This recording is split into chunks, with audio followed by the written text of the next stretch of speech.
Tribunal Superior de Justicia del Estado de México y el Consejo de la Judicatura, a través de su escuela judicial, desarrollan un evento más del Programa de Difusión de la Cultura Jurídica 2020. En el marco señalado, se llevará a cabo la conferencia titulada Las sentencias de amparo y su cumplimiento, que disertará el licenciado Gonzalo Covarrubias Cepeda, catedrático de INACIPE, la UNAM y abogado postulante. Daremos lectura a su ficha curricular.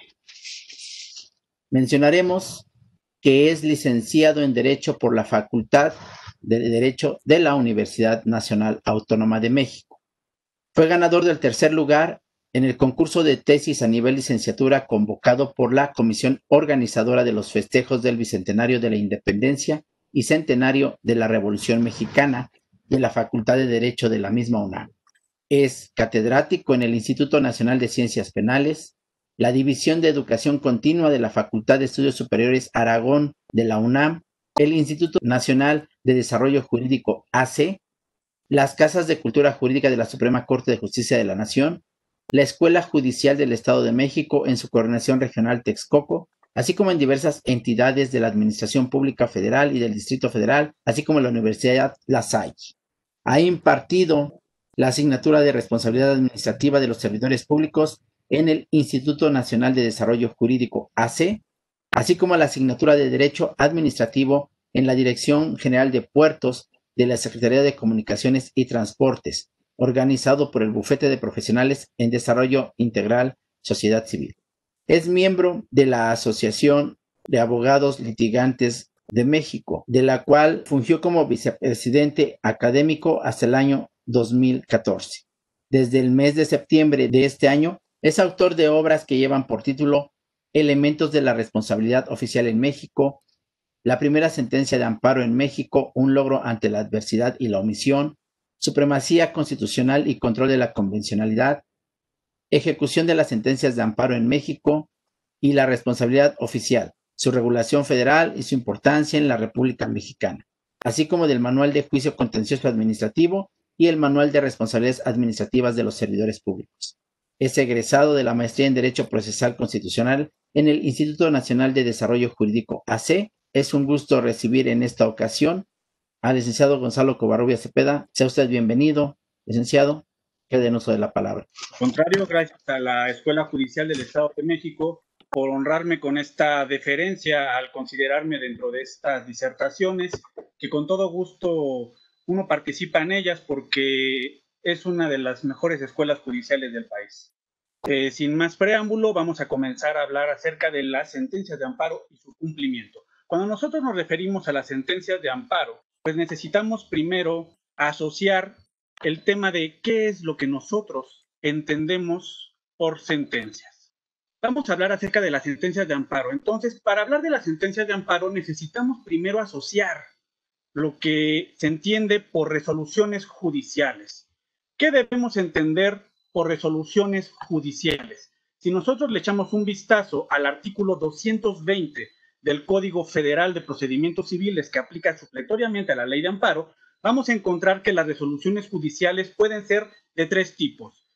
Pueden ser decretos, pueden ser autos y pueden ser sentencias. ¿Qué son los decretos? Son las resoluciones de mero trámite, o sea, puede ser un acuerdo de admisión, un acuerdo donde se tienen a personas como autorizadas, un acuerdo donde hay un domicilio para recibir notificaciones, entre muchos otros. Autos son las resoluciones que resuelven un punto dentro del negocio. Esto es, son las resoluciones que nosotros conocemos como interlocutorias. Entonces, cuando nosotros referimos que hay una resolución por la que se concede una suspensión definitiva del acto reclamado, estaremos precisamente en presencia de auto. ¿Por qué? Porque es una sentencia que resuelve un punto dentro del negocio y es una interlocutoria. Y por supuesto, también dentro de las resoluciones del juicio de amparo vamos a encontrar las sentencias, que no son otra cosa que aquellas resoluciones que resuelven el asunto en lo principal. ¿Por qué es importante mencionar que son las que resuelven un asunto en lo principal o que resuelven el fondo del asunto? Primeramente, porque en las resoluciones de amparo vamos a encontrar tres tipos de resoluciones, propiamente en sentencia. Pueden haber sentencias que concedan el amparo, otras sentencias que nieguen el amparo y, por supuesto, también vamos a encontrar sentencias que sobresean en el juicio. ¿Qué quiere decir cada uno de estos tópicos? Las sentencias que conceden el amparo son aquellas en donde vamos a encontrar que se reconoce la inconstitucionalidad de la norma general, acto u omisión que vulnera derechos humanos y garantías consagradas para su protección. Entonces, cuando el acto reclamado es declarado inconstitucional, por obvias razones, la sentencia será concesoria y por ende va a tener efectos restitutorios. Cuando estamos ante una sentencia que niega el amparo, vamos a encontrar que el juzgador de amparo va a reconocer la constitucionalidad del acto de autoridad y por tanto el acto de autoridad va a quedar tal y como fue emitido. ¿Por qué? Porque fue emitido con base a la Constitución. Por obvias razones, también con base en las leyes que de ella emanan. Por otra parte, vamos a encontrar sentencias que sobreseen en el juicio. ¿Qué es el sobreseimiento? El sobreseimiento es un impedimento que va a tener el juzgador para conocer del fondo del asunto, es decir, no puede entrar al estudio de la controversia, ya sea porque estemos ante una de las causas de sobreseimiento previstas en el artículo 63 de la Ley de Amparo, o bien porque haya acontecido una causa de improcedencia. En ese sentido, el juzgador de amparo no va a entrar en ningún momento al estudio de fondo.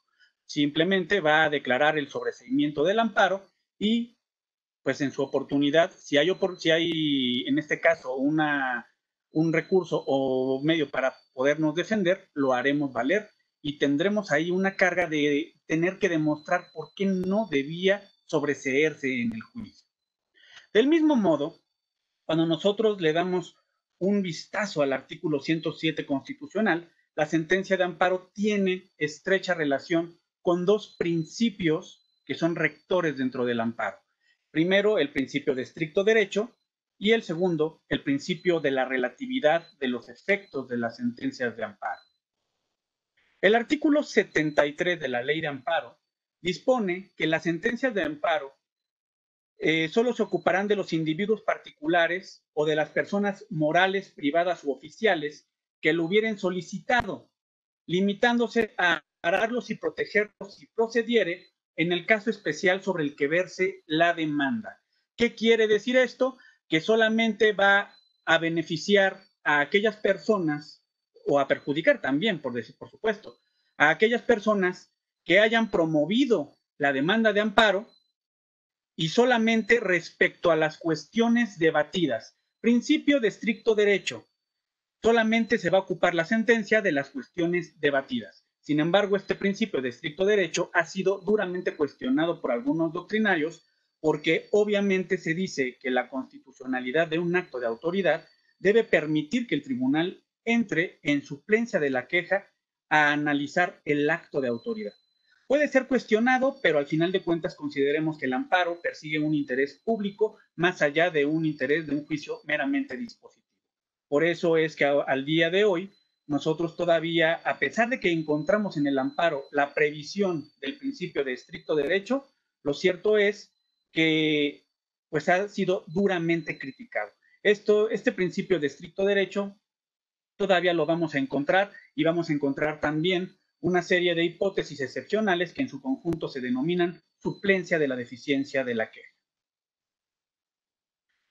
El Pleno y las salas de la Suprema Corte de Justicia de la Nación, así como los tribunales colegiados de circuito, deberán hacer públicos los proyectos de sentencia tratándose de asuntos relacionados con la inconstitucionalidad o convencionalidad de normas generales y amparos colectivos, debiendo ser discutidos en las sesiones correspondientes con la anticipación de 3 días antes de la celebración de estas, sin contar el día de la publicación ni el día de la sesión. Esto lo vamos a encontrar previsto en los artículos 73 y 184 de la Ley de Amparo, lo que obliga en este caso a estos tribunales ahora sí que de control de la constitucionalidad a volver públicos los proyectos de sentencias donde se esté debatiendo la inconstitucionalidad de normas generales, en este caso, inconstitucionalidad o inconvencionalidad.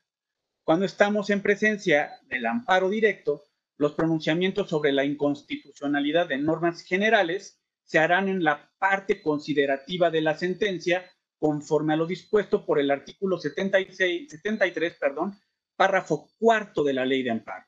¿Y por qué se va a llevar a cabo este pronunciamiento en la parte considerativa en amparo directo? Por una sencilla razón, porque los efectos de la inaplicación normativa en relación con la sentencia, laudo o resolución que pone fin al juicio, únicamente va a tener repercusiones respecto a ese acto y no va a tener trascendencia más allá del mismo. Por eso es de que la inconstitucionalidad de normas en amparo directo únicamente puede ser analizada en la parte considerativa, porque el acto no lo va a constituir la norma general. El acto va a ser simplemente una sentencia, un laudo o una resolución que pone fin al juicio. Asimismo, pasando al artículo 74 de la Ley de Amparo, vamos a encontrar una serie de requisitos que deben colmar las sentencias de amparo. ¿Cuáles son estos requisitos? 1. La fijación clara y precisa del acto reclamado.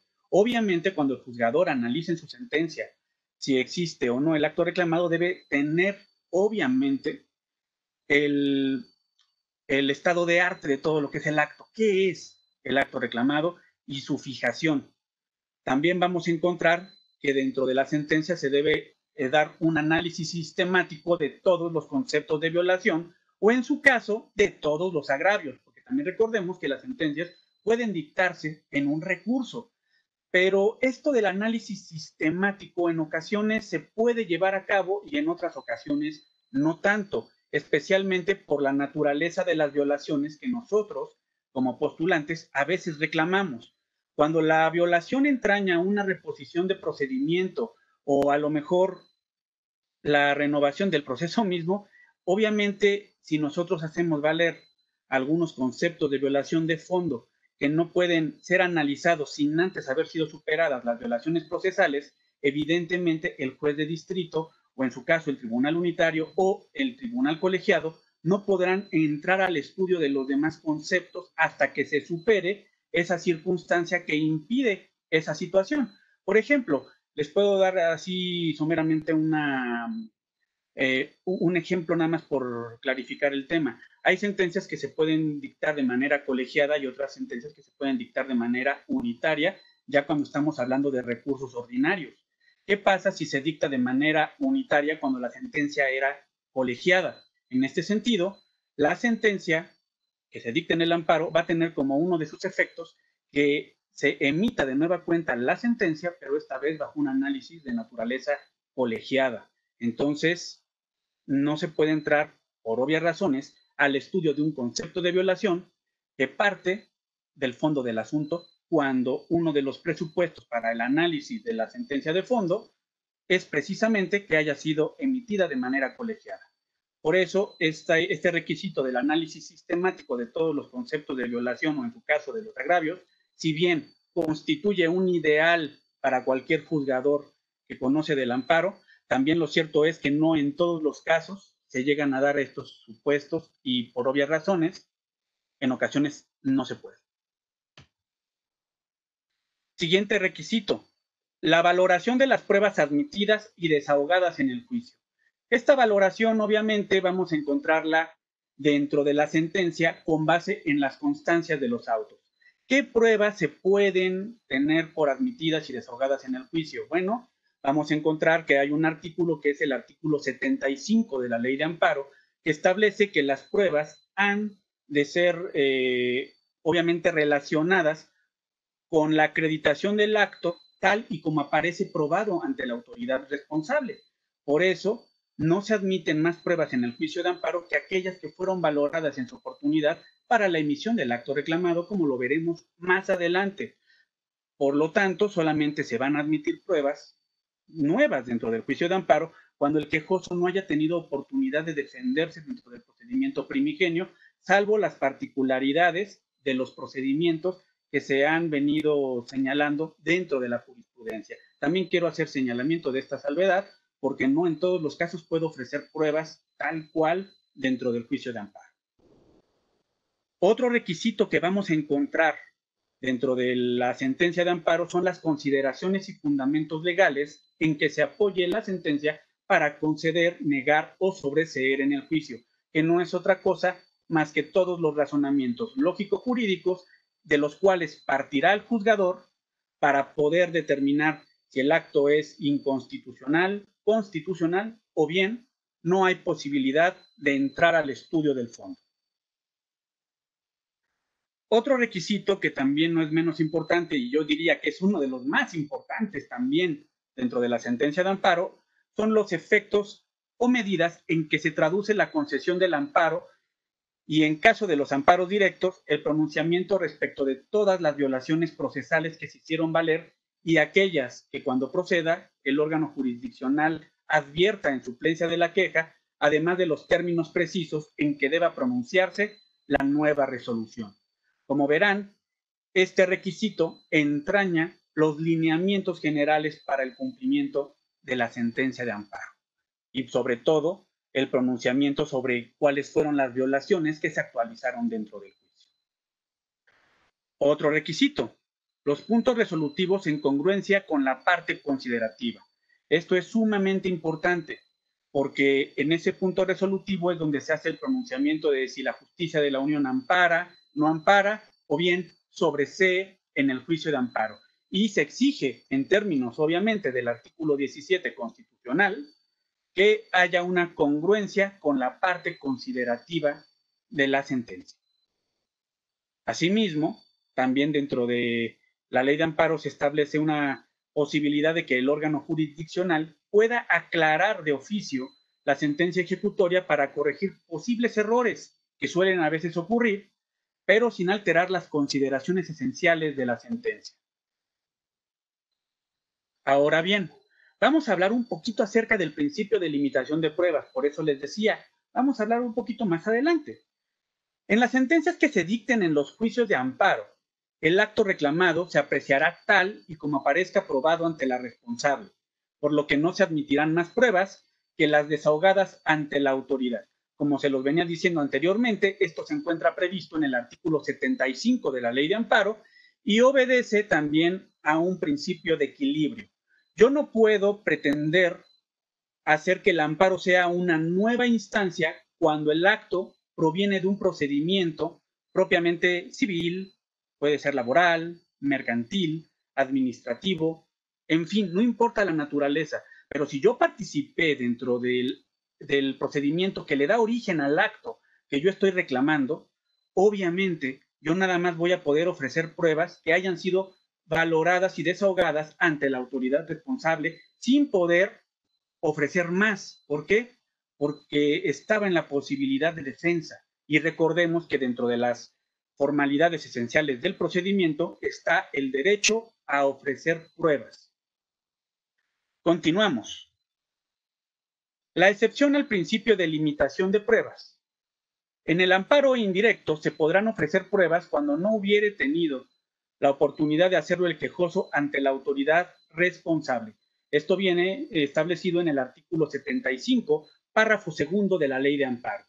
Por obvias razones, cuando no estoy en posibilidad de defenderme, pues puedo ofrecer pruebas, pero ¿hasta dónde llega realmente esta posibilidad? Bueno, hay algunas jurisprudencias que hablan tan solo en los casos de expropiación que en la materia administrativa podemos encontrar que se pueden ofrecer pruebas simplemente para acreditar que no se dio cabida a la garantía de audiencia, por ejemplo.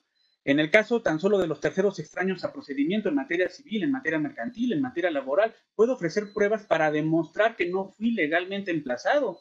Entonces, bajo esa perspectiva, yo puedo demostrar con pruebas nuevas que no han sido desahogadas, obviamente, ante la autoridad por el carácter del tercero que se entraña, ya sea por equiparación o en estricto sentido, y el juez de distrito, el tribunal unitario, o en su caso estaremos viendo que el juzgador en general de amparo tiene la obligación de valorarlas en el amparo indirecto, sobre todo, porque estamos hablando de un principio de limitación de pruebas, dado que en el amparo directo solamente se puede valorar el expediente del cual emana el acto de autoridad.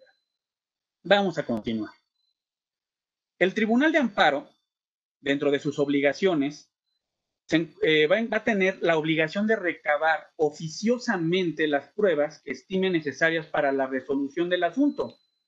En este caso, hay que considerar lo siguiente. Muchas veces cuando nosotros promovemos amparos indirectos, lo que hace primeramente un juzgador de amparo de manera muy congruente y muy diligente es solicitar que el expediente del cual emana el acto sea remitido en su totalidad en copia certificada al recinto donde se va a sustanciar el juicio de amparo. ¿Por qué? Porque con base en ese expediente se va a valorar el acto y se va a revisar si el quejoso tiene o no la razón con base a los planteamientos hechos valer dentro de sus conceptos de violación. Asimismo, en materia agraria, se recabarán de oficio todas las pruebas que puedan beneficiar a los núcleos de población ejidal y comunal, así como a los ejidatarios y comuneros, conforme a lo dispuesto por el artículo 75, párrafo cuarto de la Ley de Amparo. Del mismo modo, también se establece la obligación de la corrección del error numérico. ¿Qué quiere decir esto? Con base en el artículo 76 de la Ley de Amparo se establece que el Tribunal de Amparo tiene la obligación de corregir la cita de los preceptos constitucionales y legales que se estimen violados, pudiendo examinar en su conjunto los conceptos de violación y los agravios, así como los demás razonamientos de las partes a fin de resolver la cuestión planteada sin variar los hechos de la demanda. En ocasiones hay conceptos de violación que guardan una estrecha relación y se estudian en su conjunto precisamente para dar un fallo sistemático y sobre todo para no variar, como bien lo señala la propia Ley de Amparo, para no variar la esencia misma de la impugnación o el combate que nosotros hacemos del acto de autoridad que nosotros estamos poniendo en tela de juicio o estamos sujetando a debate. Por otra parte, el artículo 77 de la Ley de Amparo establece que los efectos de las sentencias de amparo serán: 1. Si el acto es positivo, se restituirá al quejoso en el goce de sus derechos, restableciendo las cosas al estado en que se encontraban antes de la violación. Es decir, que va a tener la sentencia un efecto restitutorio. Si el acto reclamado es de naturaleza negativa u omisiva, entonces la sentencia de amparo va a tener otro efecto, que va a ser la de obligar a la autoridad responsable o a las autoridades responsables a respetar el derecho del que se trate y a cumplir con los preceptos constitucionales que violaron. Esto es, si es omisiva la autoridad en algún acto, con motivo de que no ha emitido algún acto, la van a obligar a actuar en los términos en que la ley lo prevé. Si es negativo el acto reclamado, le van a decir, debiste haber emitido el acto en tal o cual manera y te obliga la sentencia de amparo a llevar a cabo el acto en estos términos, o sea, a cumplir y a respetar los preceptos que se sujetaron a debate con motivo del juicio constitucional. Asimismo, en el último considerando de la sentencia, se van a precisar los efectos del amparo concedido y se van a especificar las medidas que las autoridades o particulares deban adoptar para asegurar el cumplimiento de la sentencia y restituir al quejoso en el goce de sus derechos. Cabe destacar que en el actual juicio de amparo, también los particulares, cuando actúan en una obligación prevista en normas generales y que pueden emitir con ese motivo actos de autoridad, se encuentran sujetas a las obligaciones previstas dentro de la Ley de Amparo.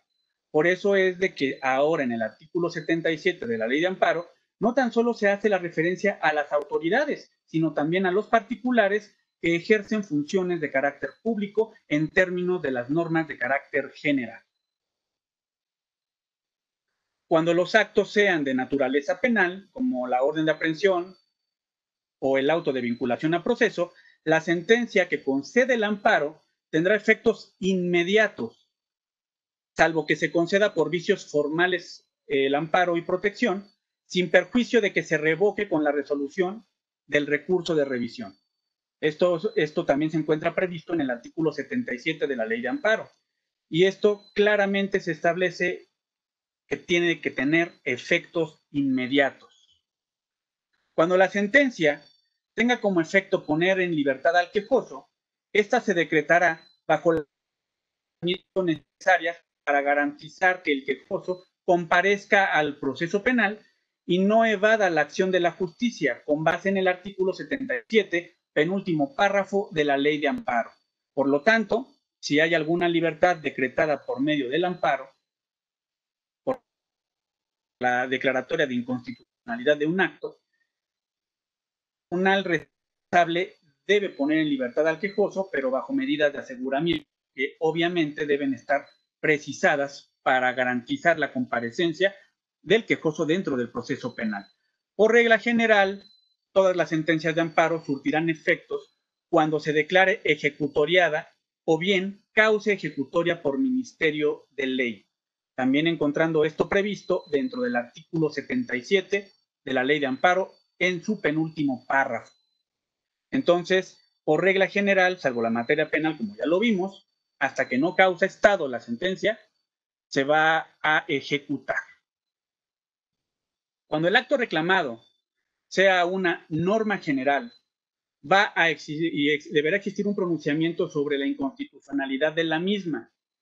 De llegarse a determinar la inconstitucionalidad de la norma, los efectos se extenderán a todas aquellas normas de cuya validez dependa la norma invalidada. ¿Qué quiere decir esto?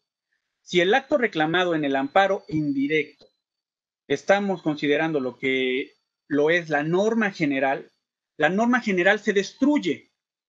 Y al momento de que se destruye, todos los actos, tanto en lo presente como en lo futuro, dejan de tener validez.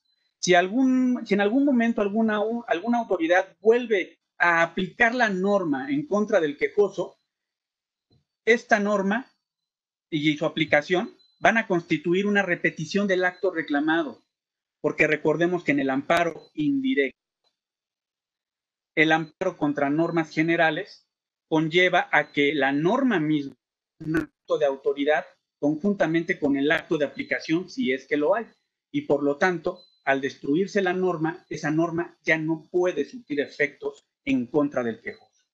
Continuamos.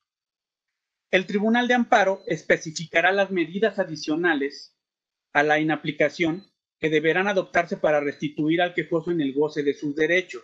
Recordemos que aquí estamos todavía hablando de la inaplicación de normas. Entonces, todo lo que sean medidas adicionales, el juzgador de amparo, dependiendo de cada caso concreto, deberá señalarlo dentro de la propia sentencia concesoria de la Protección Federal.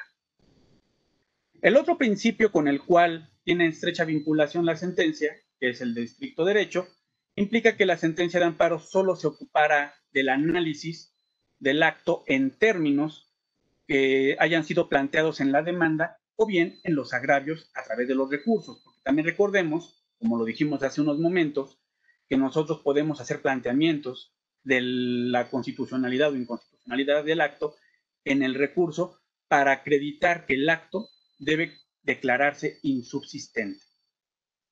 Este principio, por obvias razones, pues solamente obliga al tribunal a estudiar los conceptos tal cual se hayan puesto a su consideración.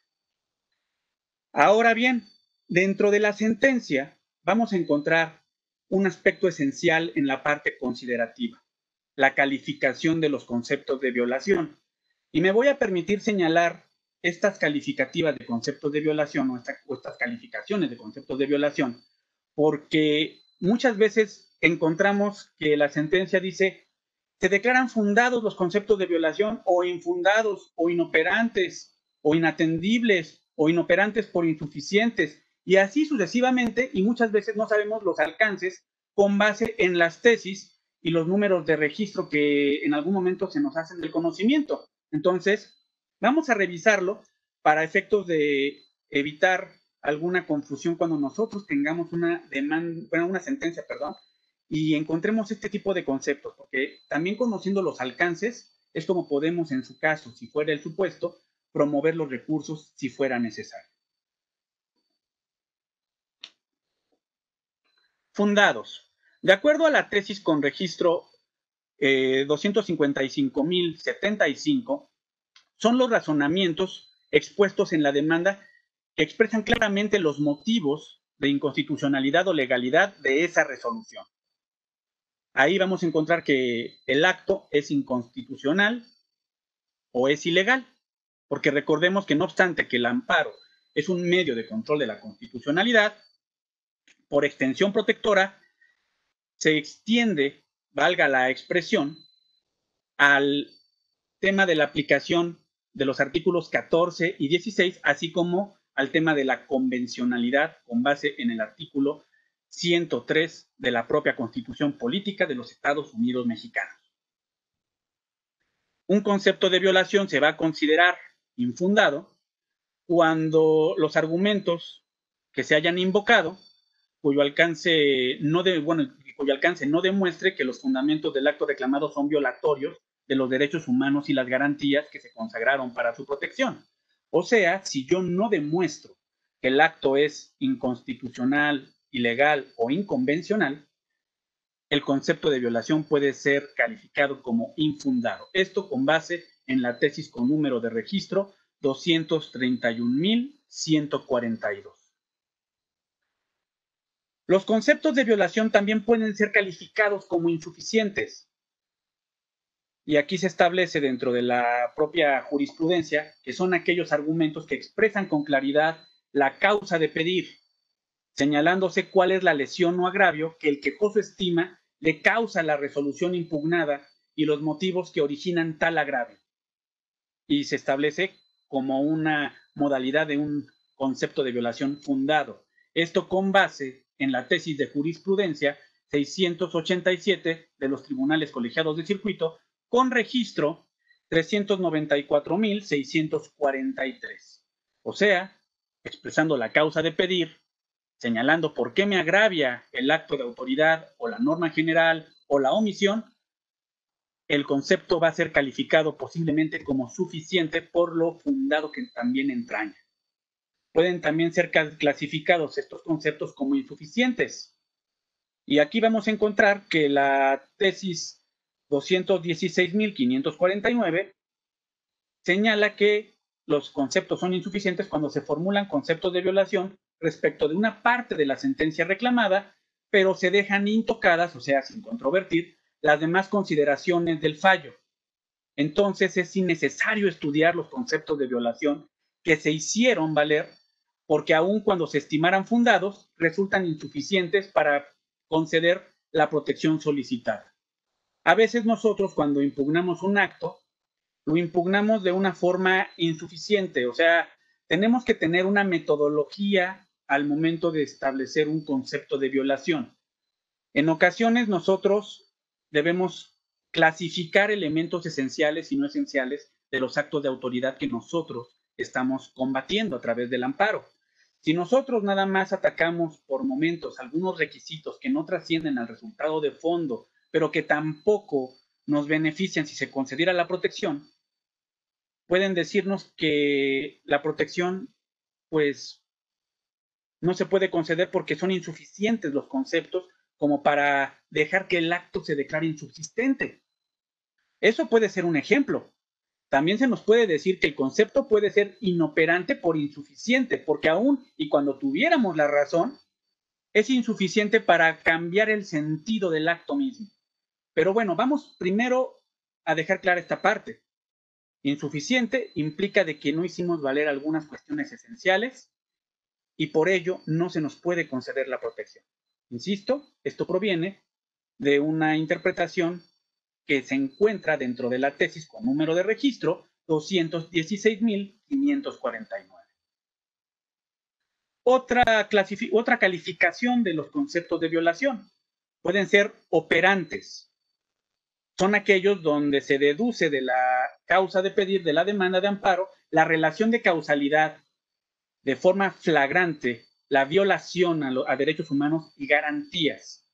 Y esto proviene de la tesis de la segunda sala de la Suprema Corte de Justicia de la Nación, con número de registro 316.357.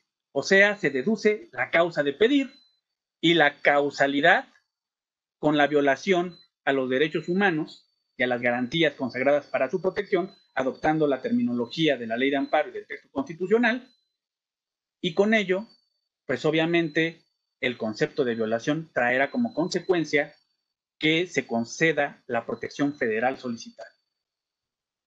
¿Cuándo vamos a considerar que el concepto de violación es inoperante? Bueno, con base en la tesis de jurisprudencia 255.075, son aquellos argumentos planteados para combatir el acto de autoridad, pero no atacan fundamentos del acto reclamado, o bien, atacándolos, dejan firmes otros, volviéndolo inoperante para conceder la protección federal solicitada. Lo que les decía hace algunos momentos, a veces esta inoperancia proviene de la insuficiencia argumentativa que nosotros tenemos. Por lo tanto, cuando nosotros planteamos un concepto de violación y estamos combatiendo un acto de autoridad, debemos clasificar elementos esenciales y no esenciales del acto o de la norma general que nosotros estamos pues por impugnar o estamos impugnando, porque teniendo en cuenta cuáles son esos elementos esenciales que se deben contener en estos actos, evidentemente vamos a evitar que nos declaren inoperantes este tipo de conceptos de violación.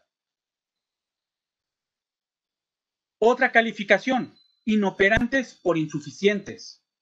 No controvierten todas las consideraciones y fundamentos torales del fallo reclamado cuando por sí solos pueden sustentar el sentido de aquel, por lo que al no haberse controvertido y por ende no demostrarse su ilegalidad, estos continúan rigiendo el sentido de la resolución combatida en el juicio constitucional.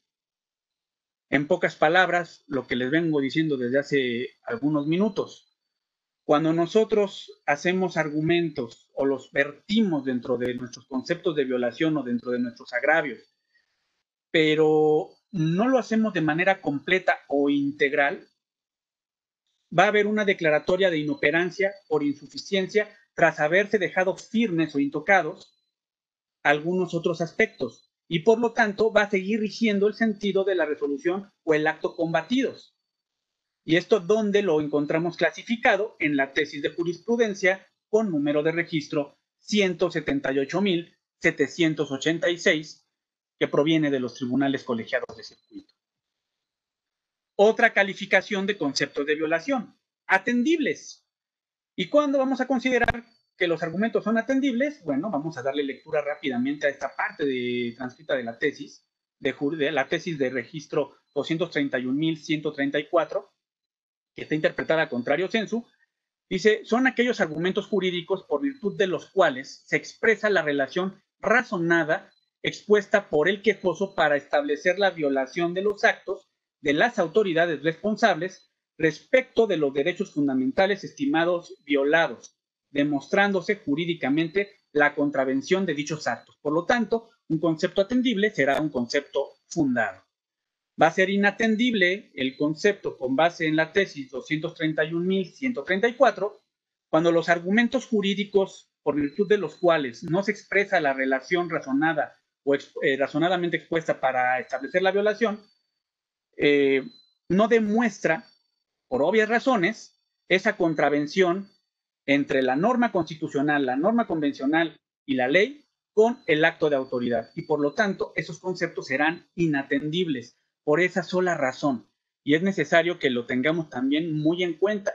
Y sigo insistiendo, cuando nosotros hacemos un concepto de violación o hacemos un agravio, debemos considerar elementos esenciales y elementos no esenciales. ¿Para qué? Para que esto no nos ocurra, porque teniendo el estado de arte del acto de autoridad o de la norma general o de la omisión que estamos reclamando, vamos nosotros a tener seguramente una mayor visión de cómo impugnar cada acto de autoridad. En este caso, combatirlo por su inconstitucionalidad, ya sea directa o indirecta, o bien su inconvencionalidad. Hace unos momentos comentaba el principio de estricto derecho, que también tiene relación dentro de las sentencias de amparo, va a tener una hipótesis de excepción, que en su conjunto se denomina suplencia de la deficiencia de la queja, que son hipótesis normativas que constituyen obviamente la excepción al principio de estricto derecho, pero que permiten al tribunal analizar de forma abierta la regularidad o irregularidad constitucional del acto reclamado. La suplencia de la queja con base en el artículo 78 de la Ley de Amparo va a operar de la siguiente manera. Inciso A. en cualquier materia cuando el acto se funde en normas declaradas inconstitucionales por la Suprema Corte de Justicia de la Nación y de los plenos de circuito, pero en este último caso solo obligará a suplir la deficiencia de los conceptos de violación o agravios a los juzgados de distrito y tribunales del circuito correspondientes. En este caso estamos hablando de los plenos de circuito, o sea, cuando nada más vincula al circuito correspondiente. Pero si es una jurisprudencia o una declaratoria de inconstitucionalidad de la Suprema Corte de Justicia, por obvias razones, va a operar para todos los tribunales del país. Esta hipótesis de suplencia de la queja operará aún en ausencia de conceptos de violación. B. En favor de menores o incapaces cuando afecte el orden y desarrollo de la familia. También esta hipótesis operará en ausencia de conceptos de violación o agravios. Inciso C. En materia penal a favor del inculpado o sentenciado y de la víctima en los casos en que tenga el carácter de quejoso o adherente.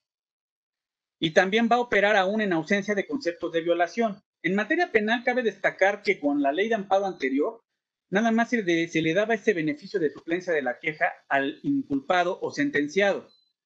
Pero al día de hoy, y por fortuna de la interpretación jurisprudencial que se vino gestando con motivo de una contradicción de tesis, la víctima también tuvo acceso a esta suplencia de la queja.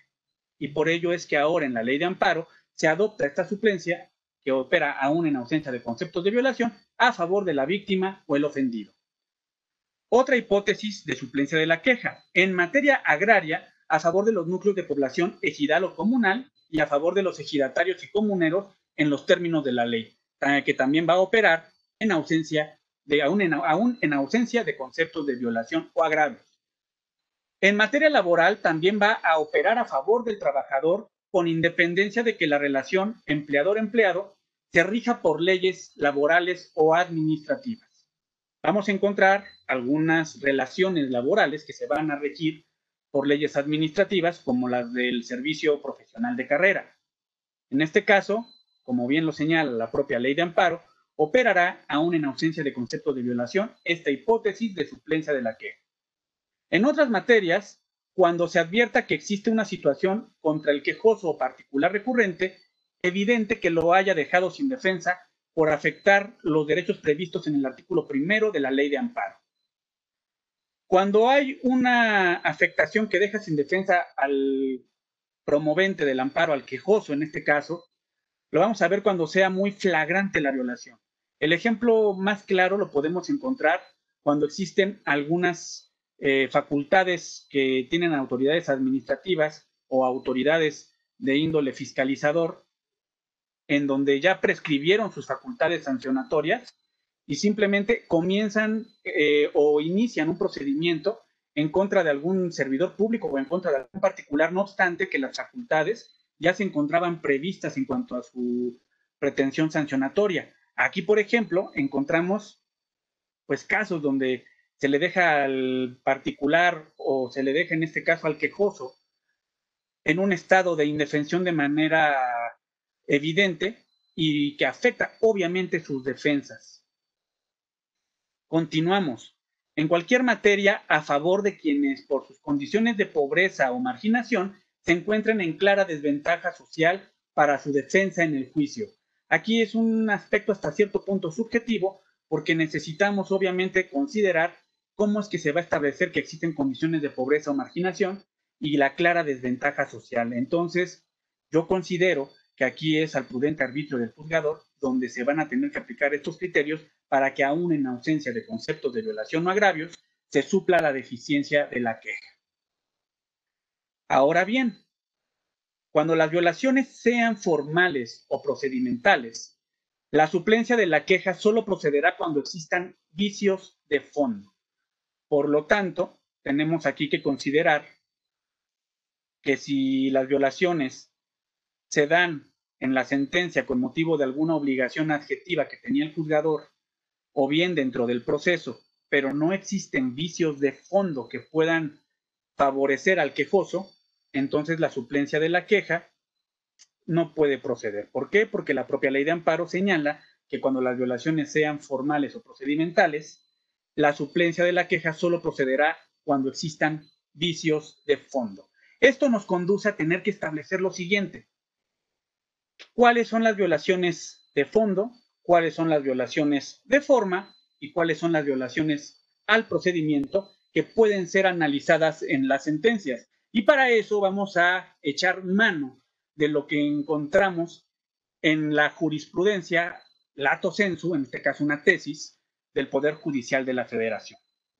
Vamos a encontrar que las violaciones de fondo son aquellas mediante las cuales se impugnan las consideraciones del acto reclamado vinculadas directamente con los aspectos sustanciales, objeto y materia de la controversia.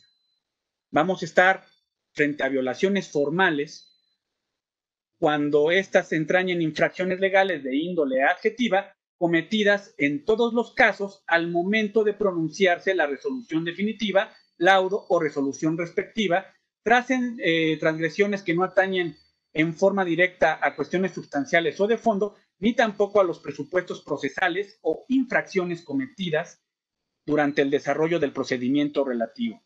Un ejemplo, a lo mejor no se valoraron todas las pruebas dentro de la sentencia, pues entonces, si estamos nosotros combatiendo una sentencia en el juicio de amparo, parte de las violaciones formales que haremos valer será precisamente que no se valoraron X o Y pruebas.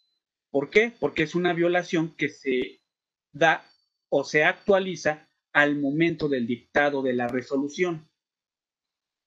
Y vamos a estar frente a violaciones procesales cuando éstas se encuentran relacionadas con la ausencia de presupuestos procesales o bien con infracciones de carácter adjetivo que se cometieron durante la sustanciación del procedimiento del que derivó el acto reclamado en contravención a las normas que lo regulan, que afectan las defensas de la parte quejosa. En este caso, recordemos lo siguiente: las violaciones procesales se van a dar durante la secuela procesal.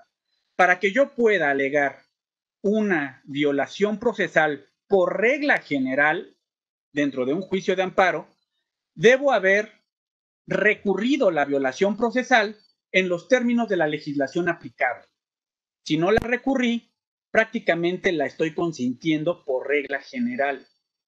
Una vez que recurro yo la violación y me encuentro yo dentro de los supuestos previstos en los artículos 172 y 173 de la Ley de Amparo, debo esperarme para combatir estas violaciones procesales en el amparo directo. Pero también hay que considerar algo. Si estamos en materia familiar, si estamos en materia penal, estas violaciones las puedo hacer valer en el amparo directo, aunque yo no haya hecho valer lo correspondiente dentro del procedimiento respectivo. Esto también se establece dentro de la Ley de Amparo. Es muy importante dejar claro que debemos impugnar, y es lo ideal, que debemos impugnar aquellas violaciones procesales cuando se van actualizando dentro del procedimiento ordinario para ir preparando la violación a efecto de poderla combatir adecuadamente en el amparo directo o bien en el amparo indirecto si fuera el supuesto que corresponda, porque también hay supuestos en donde en el amparo indirecto debo estar preparando también violaciones, pero con el objeto de demostrar cómo esa violación ha trascendido al resultado de la resolución o fallo que se dicten al final de ese procedimiento, llámese judicial, llámese administrativo. Ahora bien, ¿qué es lo que nosotros encontramos materialmente dentro de una sentencia? Cuando nosotros llegamos al juzgado de distrito, al tribunal unitario o al tribunal colegiado de circuito o hasta incluso en la Suprema Corte de Justicia, vamos a encontrar que una sentencia va a tener en la parte considerativa una estructura semejante a lo que está puesto en la pantalla. Primero va a haber una fijación de competencia, porque la fijación de competencia es el presupuesto bajo el cual el tribunal que está resolviendo puede pronunciarse respecto a la cuestión debatida.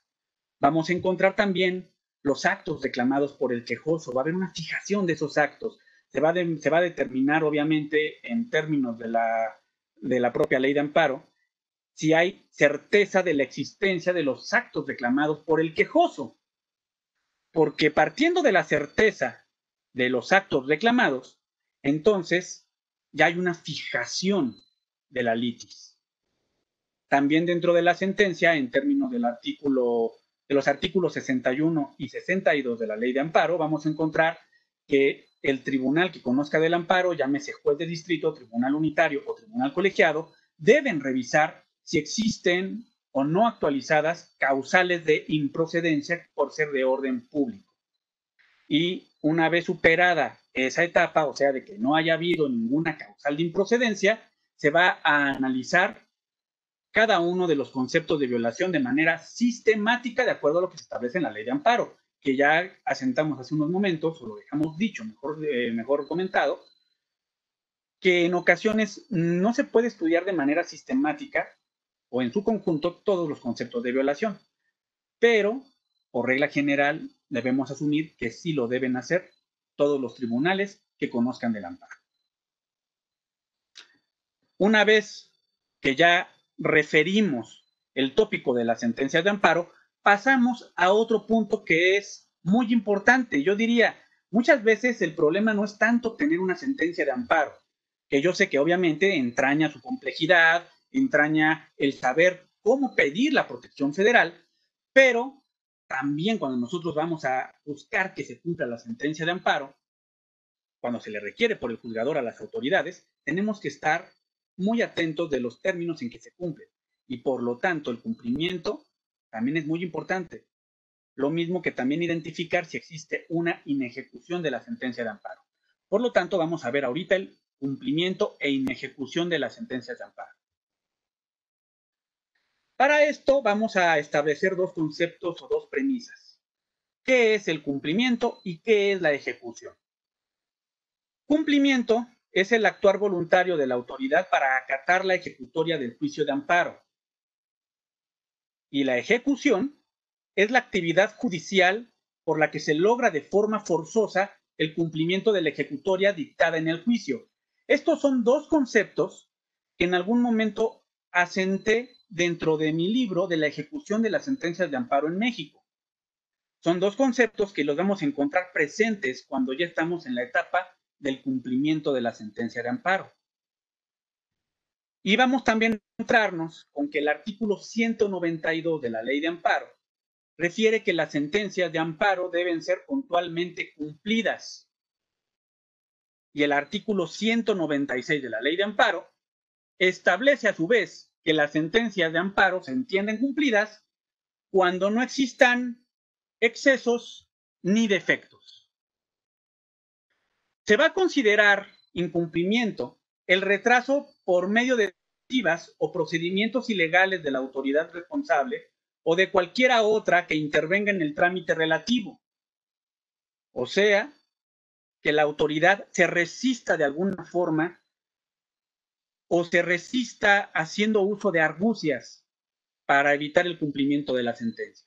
Algunos de ustedes posiblemente me estarán en este momento diciendo, pero regularmente las sentencias de amparo son cumplidas. Bueno, yo les podría decir que en el ámbito judicial hay como que mucha disciplina, porque hay que reconocerlo así, es mucha la disciplina que tienen las autoridades judiciales o jurisdiccionales para cumplir una ejecutoria de amparo. Sin embargo, hay autoridades administrativas que en ocasiones se resisten a cumplir las ejecutorias de amparo y en ocasiones lo hacen a través de atrasos, a través de evasivas o procedimientos que son ilegales. Pero si se detecta que ese procedimiento es ilegal, por obvias razones vamos a estar frente a la presencia de un delito y también vamos a estar frente a los procedimientos previstos dentro de la Ley de Amparo.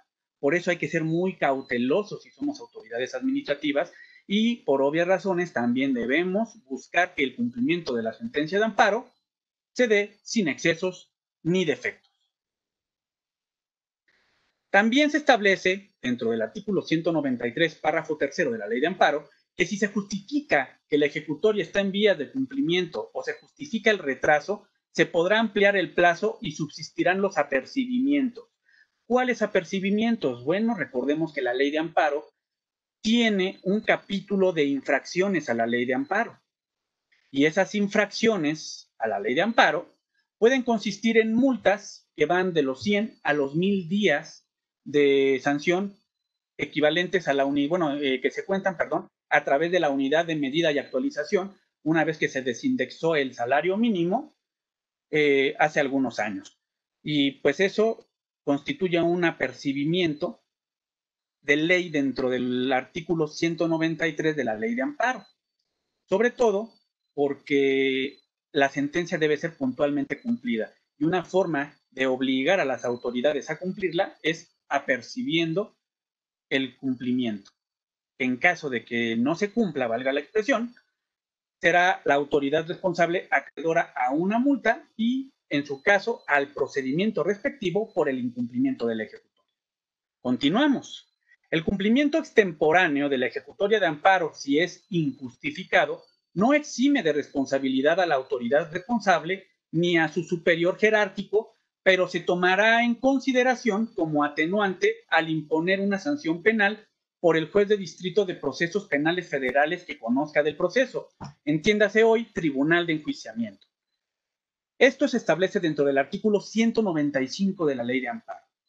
Se habla del cumplimiento extemporáneo.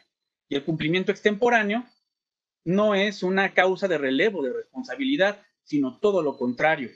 Prevalece la responsabilidad, pero se estima como atenuante para que en su caso el Tribunal de Enjuiciamiento Penal pueda imponer una sanción que corresponda a la responsabilidad que se le determine dentro de un juicio.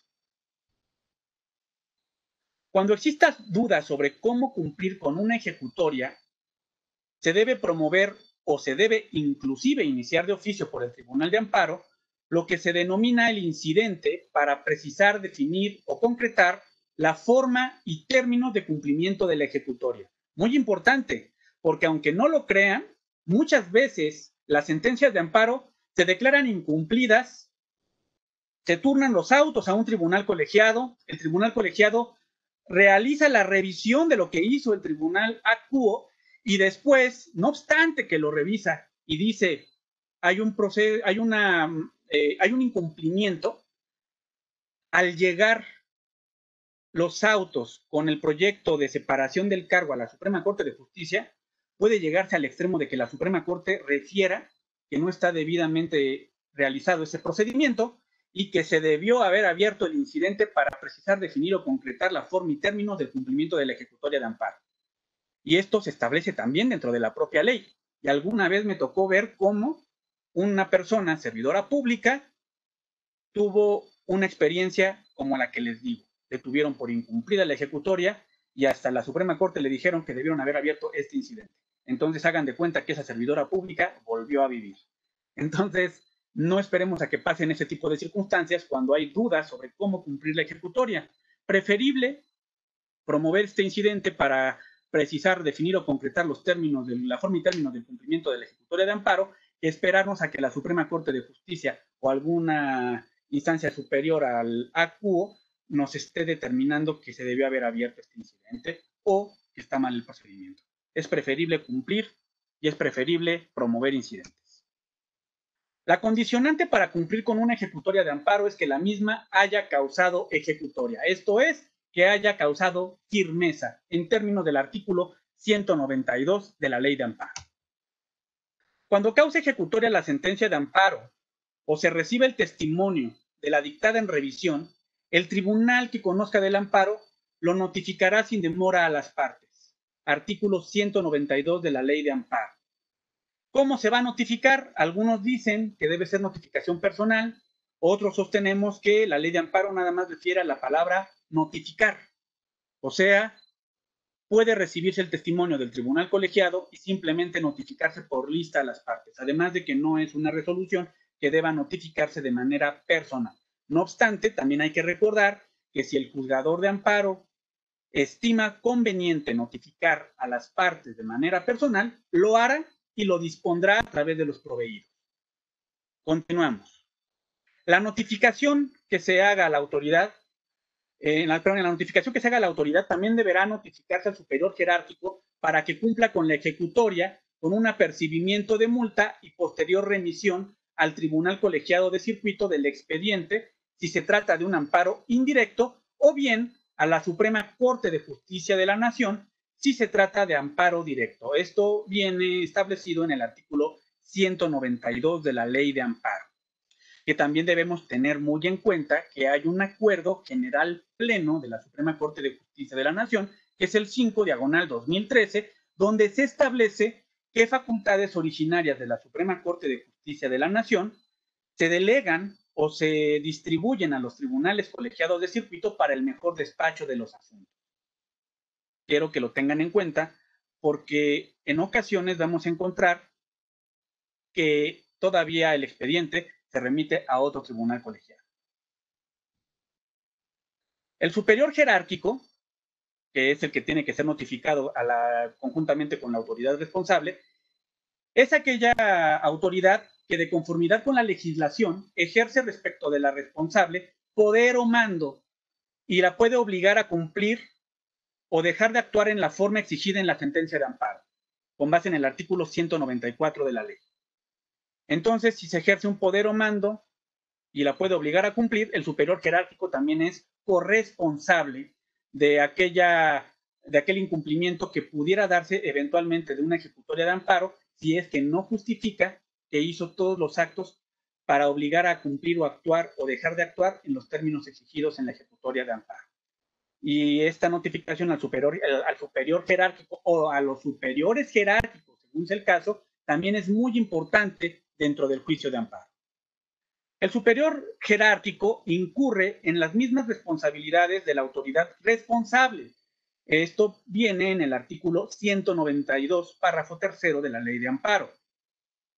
También se establece que el tribunal que conozca del amparo fijará el plazo para cumplir la ejecutoria, que en el caso de la materia penal será inmediato y en los demás casos, por regla general, será de 3 días, salvo que el tribunal disponga otro plazo que puede ser prorrogable. Esto viene previsto en el artículo 192 de la Ley de Amparo. Y por lo regular, en el amparo indirecto, pues se dan esos famosos 3 días para que cumpla. Y se va también a dar una prórroga si es que fuera necesario, pero se deberá atender a la complejidad del caso. Y en casos urgentes, se atenderá a que por cualquier medio se puede ordenar el cumplimiento a la autoridad, pero el medio por el cual se le comunica a la autoridad debe ser un medio de carácter oficial. ¿Qué medios? Puede ser un correo electrónico, puede ser un telégrafo, en fin, todos los medios con los cuales dispone, en este caso, la administración pública, el poder judicial, el poder legislativo. Si estamos ante casos urgentes, se puede ordenar este tipo de medidas y este tipo de notificaciones por mecanismos oficiales. Si la ejecutoria, si la ejecutoria no quedó cumplida y se trata de amparo indirecto, el órgano judicial impondrá las multas que correspondan y remitirá el expediente al tribunal colegiado de circuito por la inejecución. Se encuentra ello previsto en el artículo 193 de la Ley de Amparo.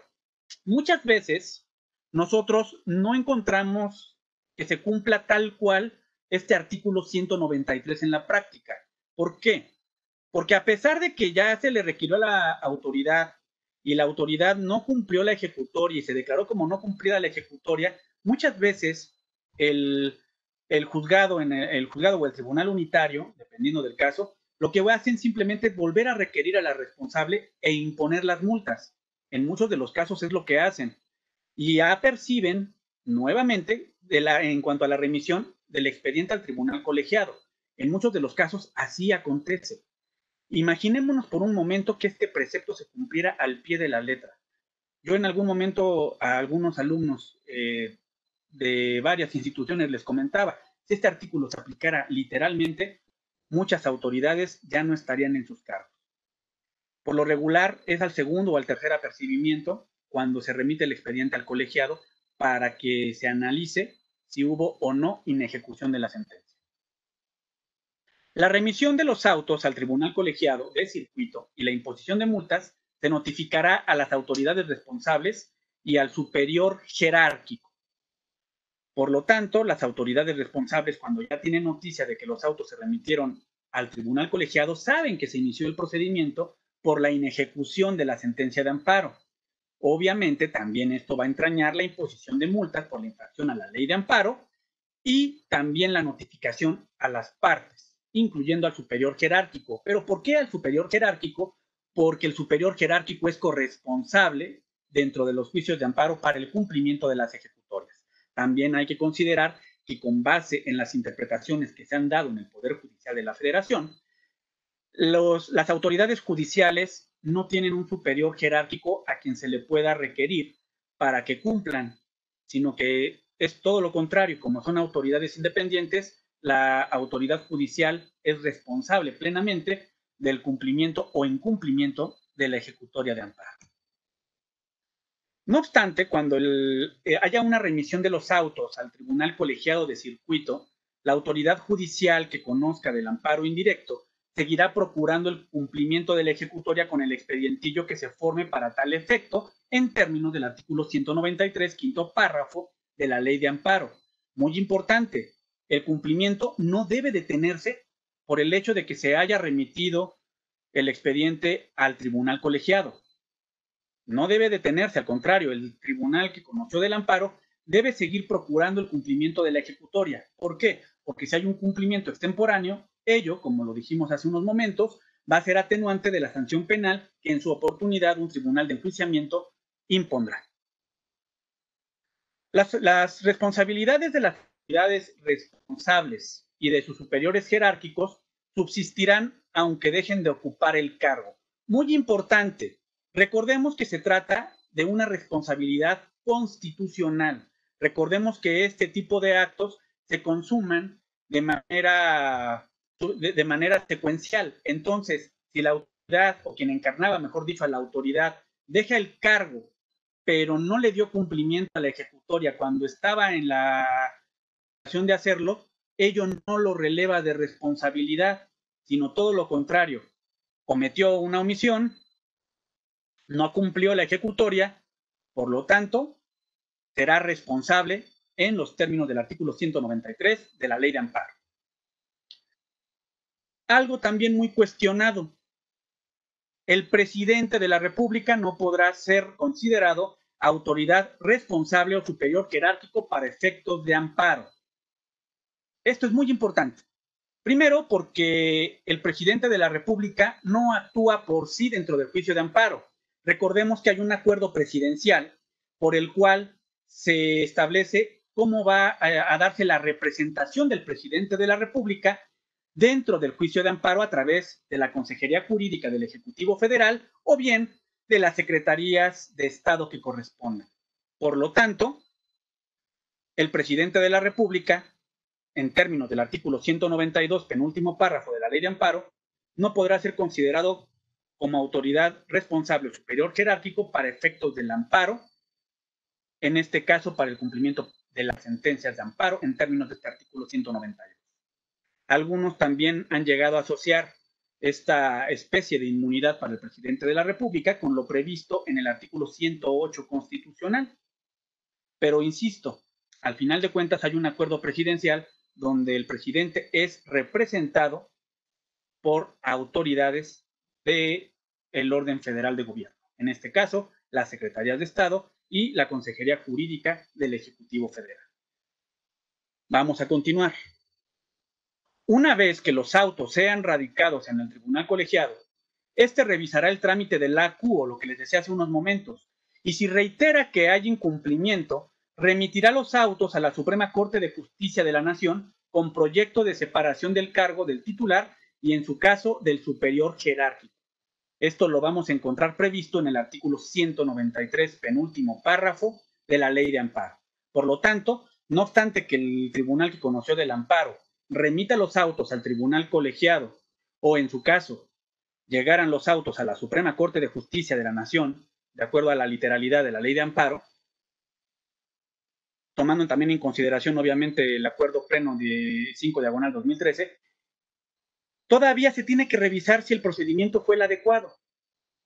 Y si se reitera que hubo incumplimiento, ahí sí va a haber un procedimiento donde se va a hacer una especie de dictamen, por decirlo de alguna manera, de separación del cargo de la autoridad. Y se van a poner a consideración ya de la Suprema Corte los actos con el incumplimiento respectivo y el proyecto de separación del cargo por su responsabilidad constitucional. Tratándose de amparo directo, se seguirán en lo conducente las reglas para el trámite del incidente por inejecución del amparo indirecto previsto en el artículo 193, último párrafo de la Ley de Amparo. Por lo tanto, mutatis mutandis, las reglas que estuvimos revisando hace unos momentos, se aplicarán también al amparo directo y reitero lo mismo, hay que considerar la Ley de Amparo y hay que considerar, por supuesto, el acuerdo pleno 5/2013 de la Suprema Corte de Justicia de la Nación. Cuando se informe del el cumplimiento de la ejecutoria en amparo indirecto, se dará vista al quejoso para, en su caso al tercero interesado, para que en 3 días manifiesten lo que a su derecho convenga. Esto se encuentra previsto en el artículo 196 de la Ley de Amparo. Pero, ¿qué es lo que vamos a manifestar?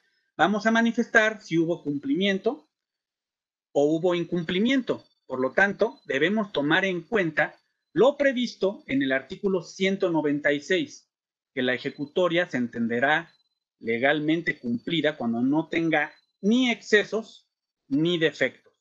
Entonces, esos son los razonamientos que nosotros debemos vertir cuando se nos da vista para manifestar lo que a nuestro derecho corresponda con el cumplimiento de la ejecutoria de amparo.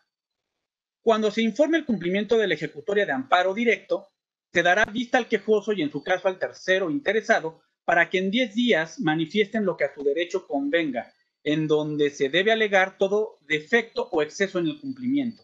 Artículo 196 de la Ley de Amparo. Lo mismo, recordemos que no nada más en el amparo directo se van a alegar los excesos o defectos que en su caso existieran, sino también en el amparo indirecto, porque obviamente la puntualidad en el cumplimiento de la ejecutoria de amparo depende de ello, depende del exceso o depende del defecto que pudieran existir y que dan pautas para que no se cumpla la ejecutoria. Y lo debemos tener muy en consideración. Por eso me tomé la libertad de mencionar que en el amparo indirecto, cuando se nos da la vista por 3 días, tenemos que manifestar si existen excesos o defectos en el cumplimiento de la ejecutoria. Y por obvias razones, esto se clarifica con el artículo 196, que si bien aplica para el amparo directo y con la vista de los 10 días para que manifestemos lo que a nuestro derecho corresponda, queda muy claro el por qué tenemos que desahogar esta vista si nosotros estimamos que la ejecutoria no fue legalmente cumplida. Dentro del plazo de 10 días contados a partir de que haya tenido conocimiento de su afectación por el incumplimiento de una ejecutoria de amparo, podrá comparecer el tercero extraño a defender su interés, en términos del artículo 196 de la Ley de Amparo. Transcurrido el plazo con o sin desahogo de vista, se resolverá sobre el cumplimiento de la sentencia de amparo. Artículo 196. O sea, desahogamos la vista o no la desahoguemos, el Tribunal de Amparo tiene la obligación de revisar si se dio el cumplimiento o no se dio el cumplimiento con base en las constancias de actuación. Por lo tanto, la vista con el cumplimiento de la sentencia de amparo o con el incumplimiento de la sentencia de amparo no es determinante para que se pueda decir que se consiente un acto. Simplemente se puede tener o no por cumplida la ejecutoria con base en los lineamientos generales de la parte considerativa de la sentencia estimatoria de amparo. Y existe evidentemente corresponsabilidad de todas las autoridades que tengan o deban tener intervención en el cumplimiento de las sentencias de amparo dentro del ámbito de sus competencias. Recordemos algo, el superior jerárquico tiene poder o mando para hacer cumplir una ejecutoria y obligar al inferior jerárquico, pero también hay veces que las sentencias de amparo tienden a tener la intervención de otras autoridades que no fueron llamadas. Y si hay autoridades que no fueron llamadas, pero tienen estrecha vinculación con el cumplimiento de la ejecutoria, por esta vinculación con el cumplimiento de la ejecutoria hay corresponsabilidad. Pasamos ahora a un tópico del artículo 198 de la Ley de Amparo, que es el trámite ante la Suprema Corte de Justicia de la Nación sobre la inejecución de la sentencia de amparo. Recibidos los autos ante la Suprema Corte de Justicia de la Nación, esta dictará a la brevedad la resolución que corresponda conforme al artículo 196 de la ley.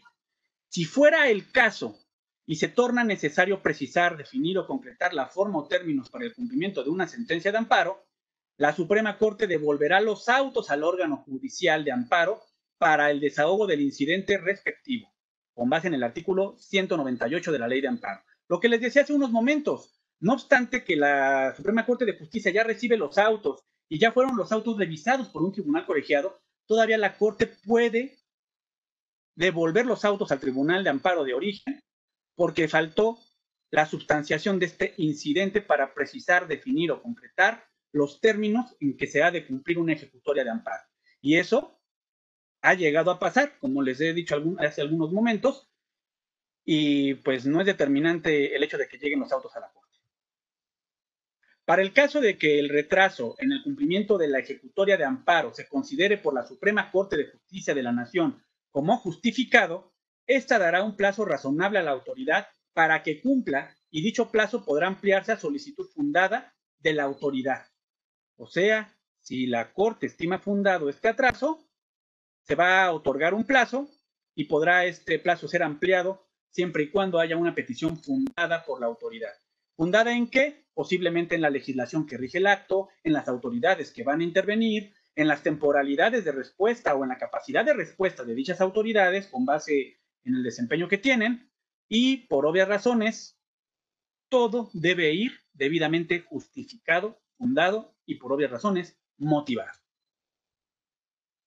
Cuando se considere inexcusable el incumplimiento de la ejecutoria o hubiese transcurrido el plazo concedido por la Suprema Corte de Justicia de la Nación para el cumplimiento de la misma, se procederá de la siguiente manera, con base en el artículo 198.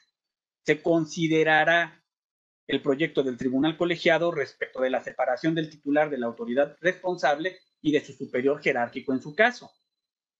Procederá a separar al titular de la autoridad y su superior jerárquico. Consignará a los involucrados al juez de distrito por el delito de incumplimiento de sentencias de amparo. Muy importante, eso ya pasó en la Ciudad de México en algún momento con algunas autoridades administrativas. Se tomó en consideración que algunas autoridades administrativas habían dejado de cumplir con una ejecutoria de amparo y simplemente el Tribunal de la Suprema Corte de Justicia de la Nación lo que hizo fue separarlos del cargo.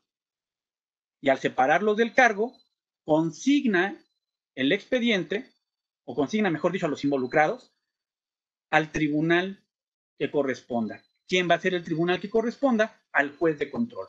Todavía se usa la palabra consigna.